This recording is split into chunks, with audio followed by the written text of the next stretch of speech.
Everyone tells survivors to get help, but no one tells you that sometimes the hardest part of asking for help is realizing how little help there actually is and how many doors that are supposed to be open to you just lead to more hallways.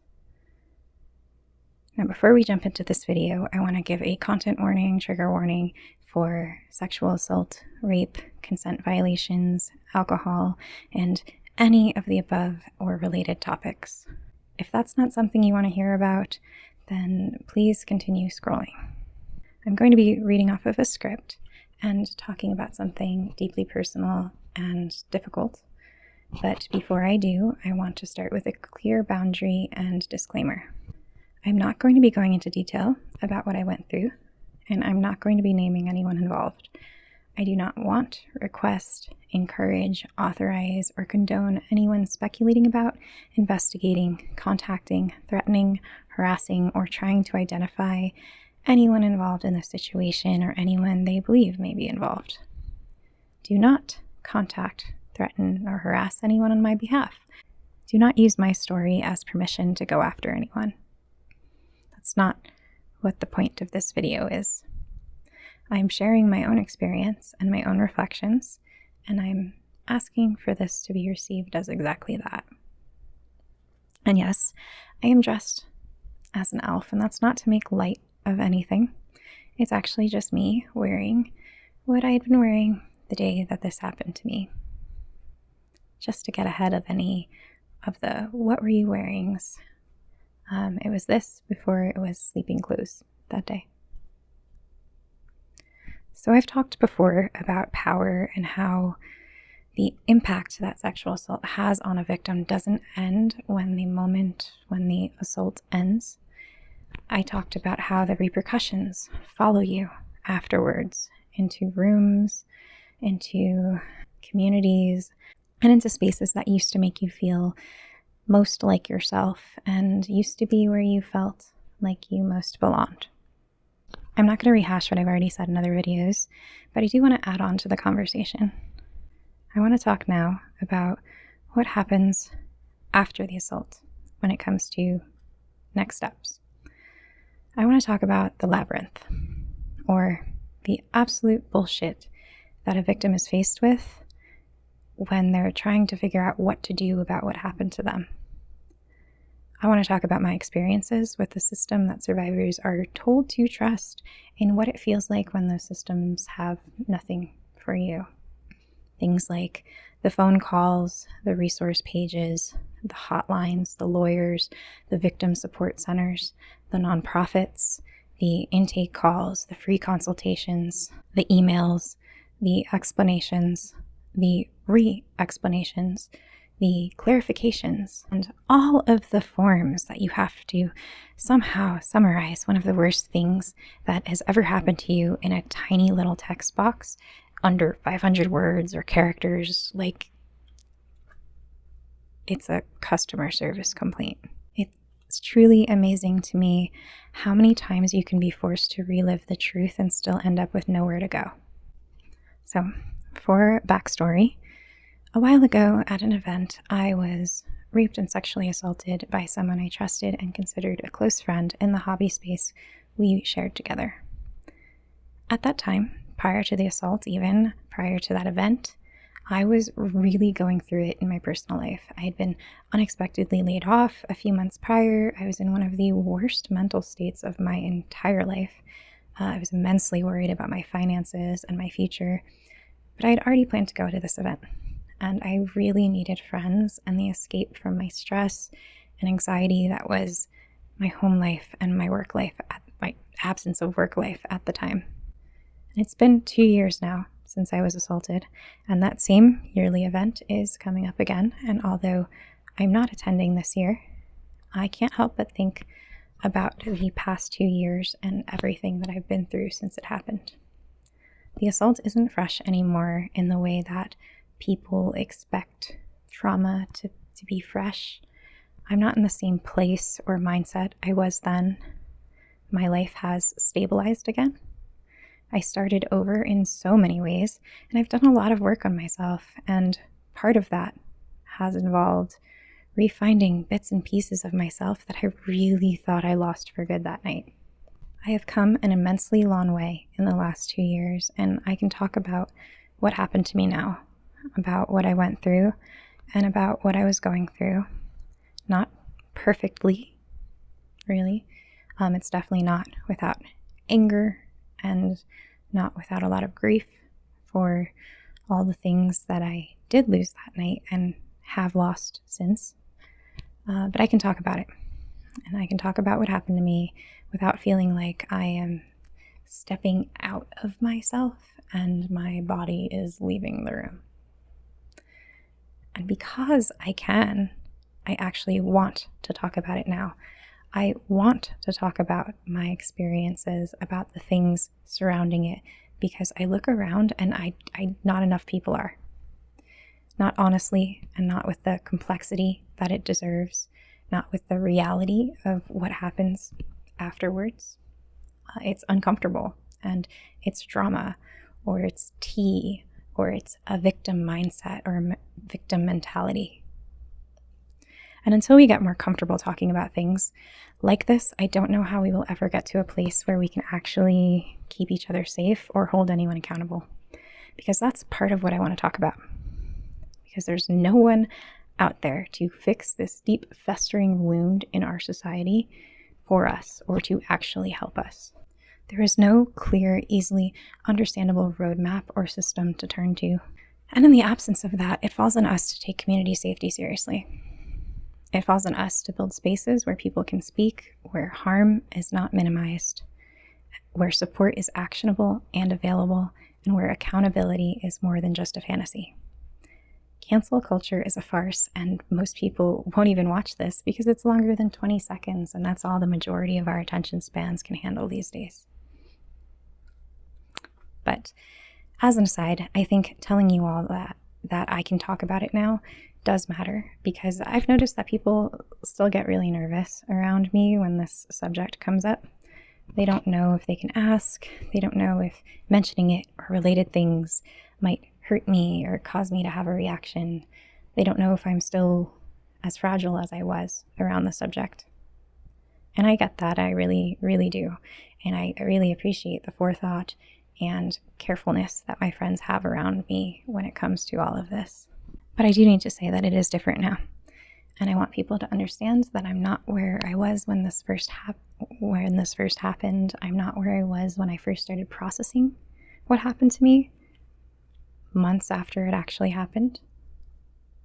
I'm not where I was a year ago or 6 months ago or even at PAX U last year. I'm no longer breaking or falling apart in the same way that I was and had been for a while. And I'm not the same person that I was before this was done to me. And I don't think I ever will be. But I have built myself into something else, something that is different and new, something that is occasionally skittish, more hesitant, less likely to trust, but something that's still here because there were a few times there that I didn't want to be. But there's one thing that still remains the same, and it is that I am still angry. Not because I haven't healed, because I have a lot, not linearly, but like I've said, I've come such a long way. But all that work and all that processing and all that healing and love that I've put back into myself did nothing to erase my anger. Instead, it has made my anger clearer, because now I can look back and I can see how much I minimized, how long I stayed quiet, how hard I worked to preserve peace and projects and friendships and the comfort of people who were not the ones who had to live in my body afterwards. And I don't want to do that anymore. Because now I can look back at the last 2 years and see just how much I had to survive after already surviving the assault itself. The assault was one harm, one night that changed literally everything. The aftermath, on the other hand, was another harm, one that I am still living in and navigating 2 years later, waking up to the world around the industry of assault, to the systems that we are told to trust, and the way our society has been built brick by brick to protect powerful men and corrupt systems before it protects victims. And the aftermath is what I'm going to talk about now. Because after the assault, I didn't know what to do. I didn't take action that night. I didn't go to the hospital. I didn't get a rape kit. I didn't report it immediately. I didn't preserve anything. I didn't respond like the perfect victim or on the perfect timeline with the perfect evidence and the perfect clarity and the perfect decisions. No, because that night I was under the influence of alcohol. I was exhausted. I was ashamed. I was confused. I was terrified. And I had to wake up in 3 hours after it happened to check out of the hotel that I was in and ride in a car with the person who did this to me for a few hours across state lines in order to catch my flight home in time. At what point was I able to process anything or do anything? And then the second I got home, I had to prepare and jump to another event in the next few days because I was already in a deeply unhealthy place before that night happened. I was already just trying to stay busy, just trying to stay productive, or thinking about the next thing to not let the reality of the situation my life was in sink in. So when this happened, I just continued to do that. I didn't have time to process it. I had to keep moving. So I did what I did best during this season of my life. I dissociated from all of my problems, and I took everything that happened that night and everything I was feeling and everything I experienced and everything I remembered and all of the shame and fear and disgust, and I boxed it up in my head real tight, taped it close, and compartmentalized it away to deal with another day because I couldn't mentally handle that on top of everything else I was already trying to avoid or deal with. And when bits and pieces of that experience did escape and get out to the forefront of my mind, I tried to soothe it by telling myself things like it was a misunderstanding, or blaming myself for drinking, for not fighting harder, for freezing, for not screaming, for not leaving immediately, or questioning my own memory, or that I must have given him the wrong idea, before shoving it all back inside of the box and back to the back of my mind. I was trying to convince myself it didn't happen, and if I pushed it back just far enough, I could almost actually believe that it didn't. I was just trying to survive the next hour, the next day, the next obligation, the next room I had to walk into, and it worked for a little bit. I was almost able to actually convince myself that nothing happened and everything was fine, and I was fine. Almost.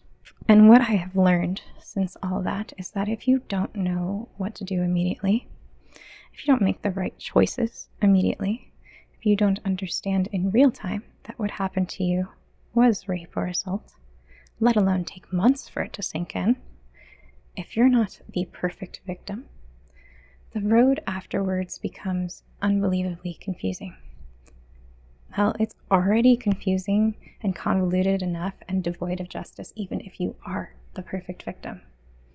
But add some complications into the mix and, oh, well, then you're just screwed. Because it's not just emotionally confusing. It's logistically confusing, legally confusing, jurisdictionally confusing, financially confusing, and socially confusing. It's really all of the above. And sitting where I am now in all of this, I don't think we talk about that enough. People will often, with the best intentions in their heart, tell survivors, reach out for help. So I did, or I tried. I reached out to lawyers, I reached out to support centers, I contacted resources, I looked for guidance, I tried to figure out what my options were, what I could do, what would happen to me. I tried to figure out where I could even get help since my particular case spanned 4 different states and online. I tried to understand what justice or accountability could even look like in a situation like mine. Hell, I even pursued an attempt at restorative justice and mediation. And one of the things that have stayed with me the most is how often the language around what happened got softened. Different memories, different perspectives, misunderstandings, confusion, a night clouded by alcohol. And I'm allowed to be angry about that, Because when the language gets softened like that, the harm also gets softened. And when the harm gets softened, accountability is just even further and further away. And what happened in my quest to seek help over and over and over again was that I had to retell my story again and again and again. I had to take this thing, this realization, this deeply traumatic snapshot of my life that I'd barely learned to say out loud and name, and then package it for what seemed like countless strangers. I had to explain where it happened, when it happened, why I was there, who was involved, where I lived, where he lived, where the event was, whether I reported it, whether I had evidence, whether I saved messages, whether I had witnesses, whether I went to the hospital, whether I was still in contact with him afterwards, whether we worked together or talked about it after it happened, whether I had actually said no, what my body did in the moment, how I reacted, whether I fought back, whether alcohol was involved, and whether I could prove I said no. And every time I told it, I had to relive it again in my head. Every time I told it, I had to make it coherent enough for someone else to evaluate, someone else to judge. Every time I told it, I had to turn my trauma into a case summary. And for the times I actually got some sort of response back, because some just totally ghosted me. After all that, after exposing the rawest parts of my experience, every time I got some version of, "We're sorry, but we can't help you. Your situation is too complicated. The location makes this difficult. The timing makes this difficult. The lack of evidence makes this difficult. The fact that you continued interacting afterwards makes this difficult. The fact that this involves so many different variables and spaces makes this difficult." There was even one intake coordinator who started to seemingly like she was crying on the phone when I told her what happened to me. She got angry with me and for me, and this was after a few months of me seeking help and getting nowhere at that point.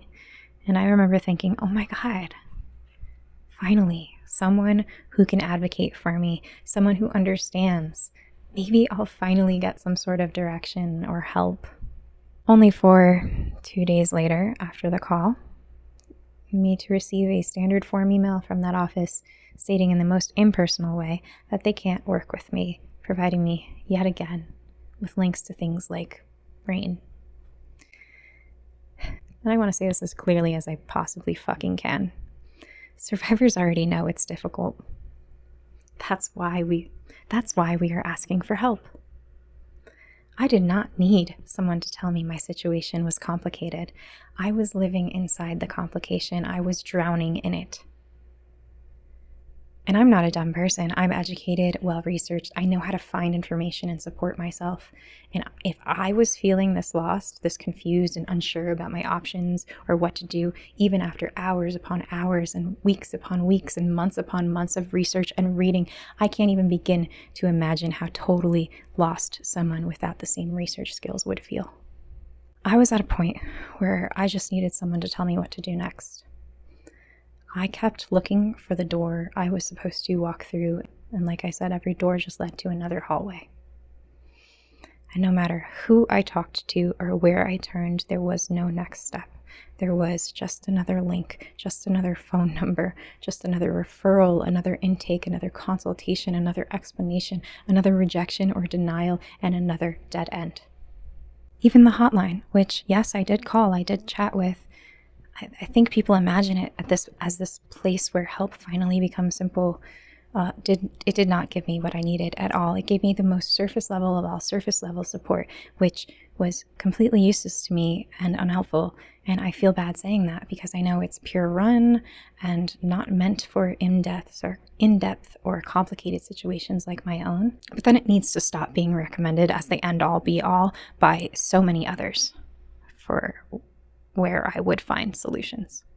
I didn't go into the waiting room of the hotline expecting to get all my questions answered, but I did hope that they would at least have a better direction for me than I was able to find on my own, and it turned out to just be a waste of my time. And I need to clarify, that is not me saying that hotlines never help anyone. I'm sure they do. I know they do. And I'm sure that there are people who have called or chatted and gotten exactly what they needed in that situation and in that moment. But for me, it felt like I kept being sent the hotline as a resource, and I kept being placed back in the same loop of the most basic level of research that I had already done. And no matter what I did, I was just pushed back into that cycle. Here are resources, here are options, here is a website, here is a number, here are things you may consider. But I had already considered all of those things. I had researched until my brain hurt. I read every page, I clicked every link.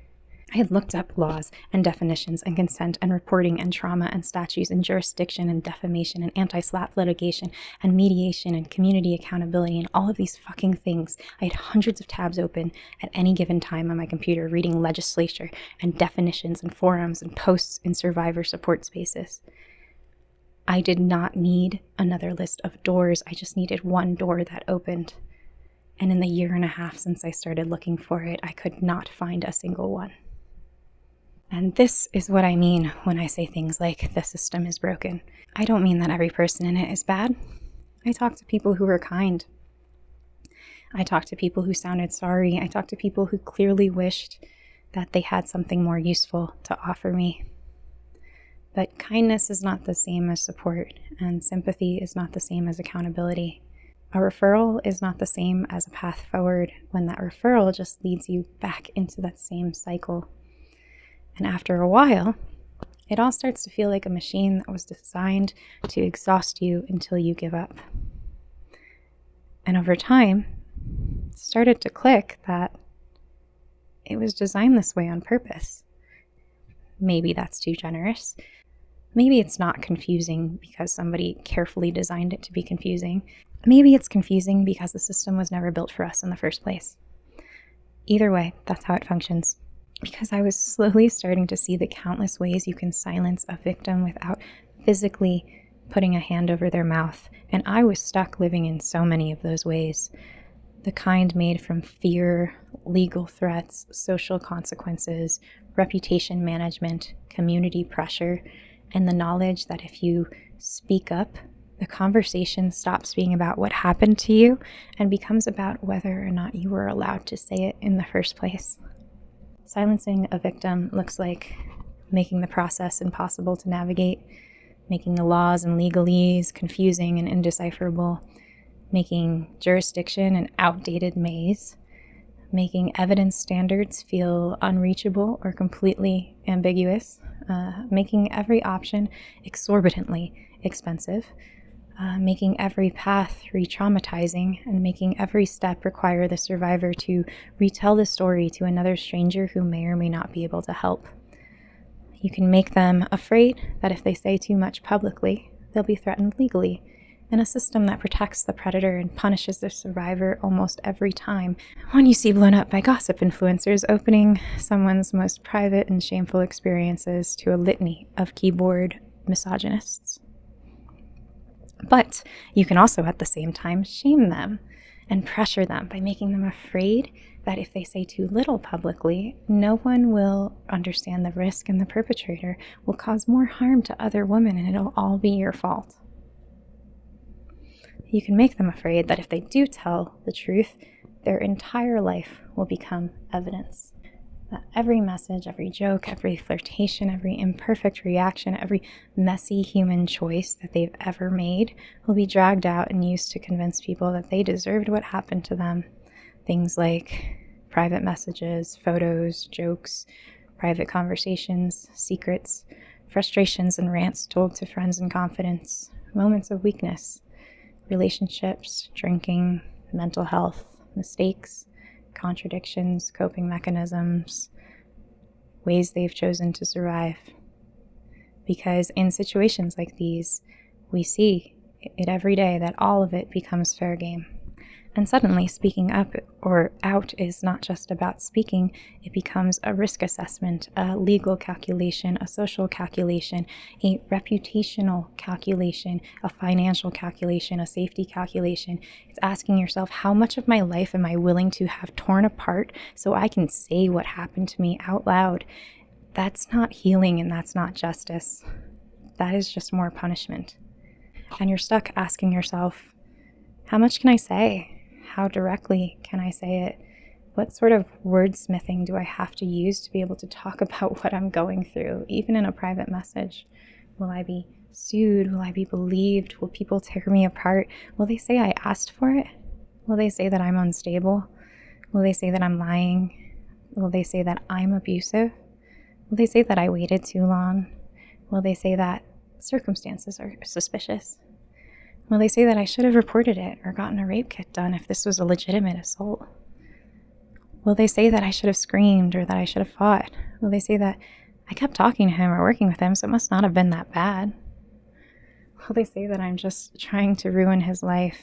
Will they say that he's a good man, he's an advocate for women, he would never do that? Will they say that I'm doing this for attention or for clout? Will they say that I'm bitter? Will they say that I'm trying to destroy a man who gave me nothing but opportunities and a leg up in a space, and that I would be nothing without that? And then people wonder why survivors stay quiet. It's not always because we are unsure. Sometimes we're very fucking sure. Sometimes we're just aware of how this goes, aware of what happens every fucking time a woman speaks up about some form of abuse she has gone through. Aware of how quickly the conversation shifts from what happened to us to whether we are credible enough to be allowed to say it. And that, my friends, is one of the most infuriating things that I have learned.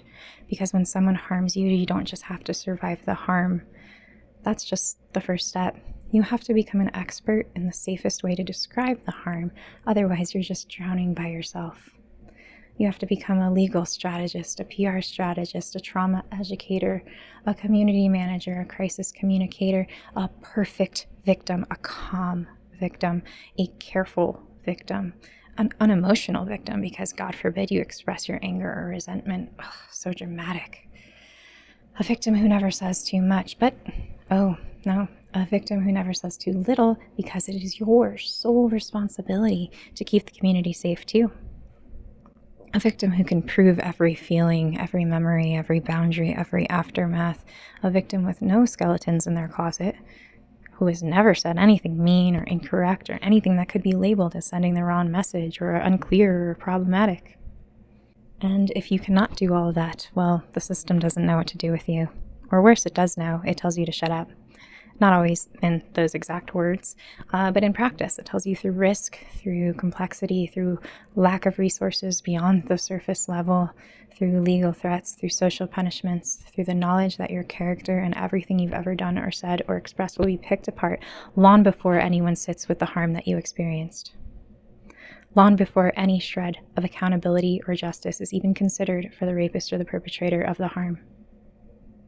And I'm angry about that. I'm angry because I did many of the things people tell survivors to do. I looked for help. I asked questions. I reached out. I tried to understand my options. I tried to handle things privately. I tried so hard to keep other people safe and protect other women. I tried to be careful. I tried to be fair, and I tried to be responsible. And still so much of what I got back was silence, confusion, rejection, or another loop of research and resources that led nowhere. And after 1.5 years of living in that cycle, that changes you. It makes you understand why so many people never report, never speak up, never name their abuser. Not because they're lying, not because nothing happened, because something did happen to them. And then the world made it so hard to speak about it that they decided surviving quietly was the only realistic option or way forward. And that should horrify us, because what kind of accountability can exist in a system where the cost of speaking is often higher than the cost of harm?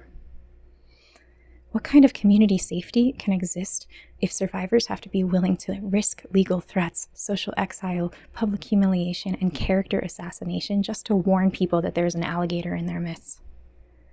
What kind of justice can exist when the people who report are the ones whose lives get dissected and the predators are the ones whose reputations get protected? My story, my experience, and the experiences of countless other women navigating the same labyrinth do not exist in a vacuum. We can't talk about this without naming the larger world we live in, especially here in America. We live in a world where powerful people get protected all the time. We see it every single day. We live in a world where leaders can be predators and still keep their platforms, still run the country, still top the charts, still get awards. We live in a world where institutions protect reputations faster than they protect people. We live in a world where corruption is not some distant abstract idea we read about in dystopian novels. It is built into the way power moves, who gets believed, who gets forgiven, and who gets destroyed for telling the truth. So when survivors look around and decide not to speak up, it's not cowardice.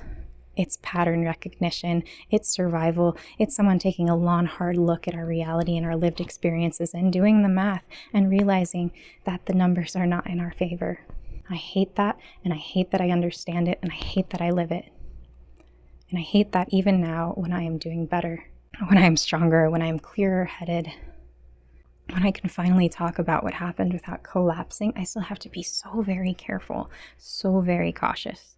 Even this. Speaking like this, in this video, is me taking a risk.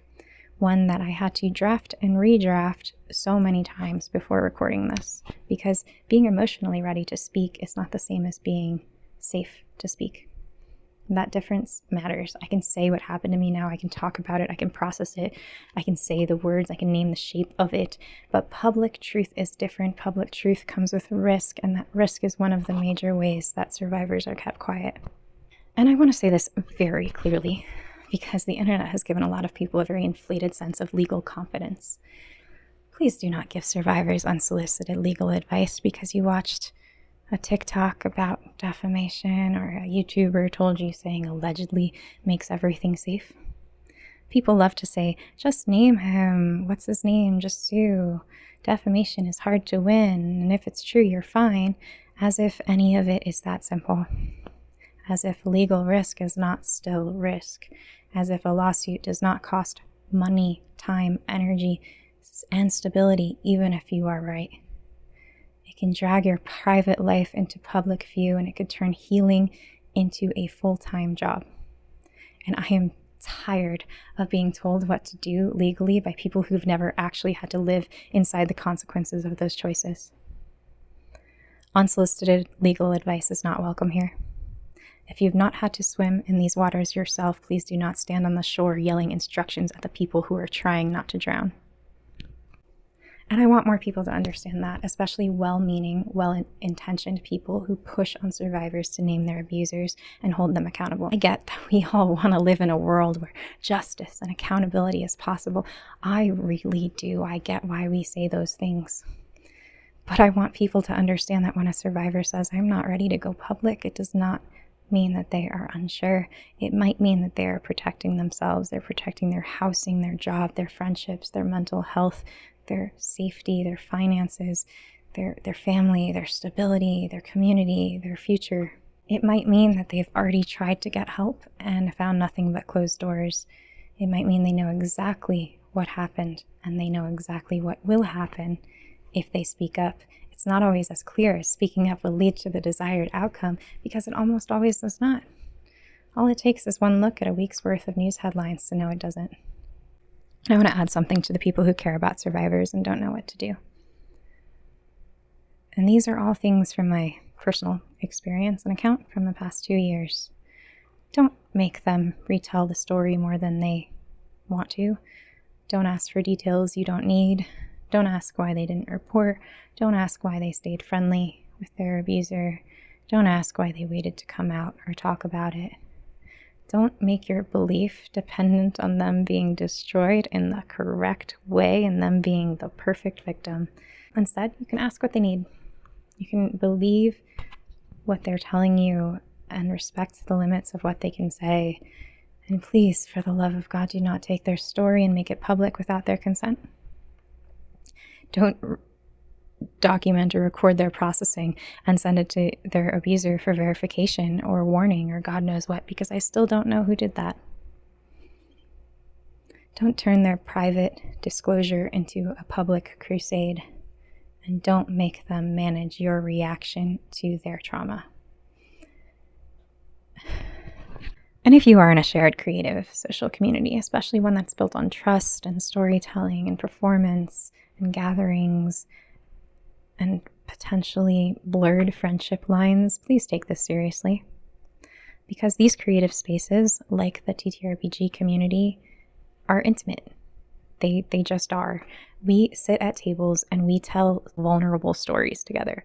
We build characters from pieces of ourselves, whether we intend to or not.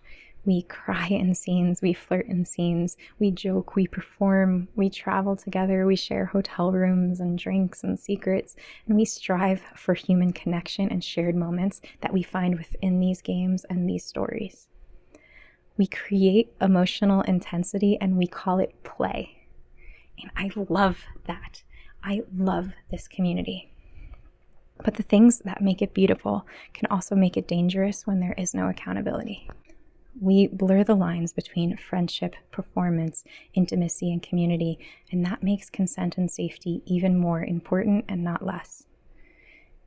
Community should not depend on survivors being quiet, and friendship should not depend on pretending nothing happened. Creative collaboration should not become a cage, and accountability should not require a survivor to set themselves on fire just to make people look at the smoke. I am speaking now because I am tired of living in a world where people can move through community spaces without accountability while survivors are expected to manage everyone else's comfort. I am not making this video because I am still broken in the same way I was. I'm making it because I'm not. I'm making it because I have healed enough to be furious. I am making it because I have enough of myself back to know what was taken from me. I'm making it because I'm tired of systems that ask survivors to be perfect and ask harmful people to be sorry only when they're called out. I'm making it because I know for a fact there are people watching this who've been stuck in the same labyrinth. I have people who did not report, people who froze, people who kept talking to the person afterwards, people who deleted messages, who blamed themselves, people who tried to find help and found nothing, people who were told their situation was too complicated, people who are still wondering if it counts. And I just want to tell you, it counts. If you were too intoxicated to consent, it counts. If you froze, it counts. If you said no and they continued, it counts. If you gave in because you felt trapped or scared, it counts. If you smiled the next day, it counts. If you stayed polite for months, it counts. If you were only understanding it months or years later, it counts. If you didn't report, it counts. And you do not have to keep shrinking your truth just because someone else is more comfortable calling it a misunderstanding. And if the system failed you, that does not mean that you failed. The system is designed to fail you. It was never meant to protect you, but just making it to tomorrow, making it to that next step, that means that you didn't fail. I am still angry. I think I'll be angry for a very long time, perhaps forever. Maybe anger is just a part of me now, something that lives inside of me and coexists with me. But anger is not the opposite of healing. One of my favorite Stormlight Archive quotes recently is the one that says, "Accept the pain, but don't accept that you deserved it." And I think anger is the part of you that knows that you deserved better. Anger is the part of you that tells you that saying no should have been enough, and I deserved for that no to matter. Anger is the part that survived long enough to come back and say, no, that wasn't okay, and I will not shrink this down anymore. So no, I know this is not a well-packaged, neat video. It's not a call out. It's not some sort of organized call to action or detailed breakdown. It's just me saying the thing that I wish more people said out loud. That the aftermath of assault is a mess. It's a maze. The system is broken, and the silence that follows is often manufactured. And survivors should not have to become experts in law and trauma and public relations and community politics just to be allowed to tell the truth. And I dream about the day that they don't have to be anymore. Thank you for listening.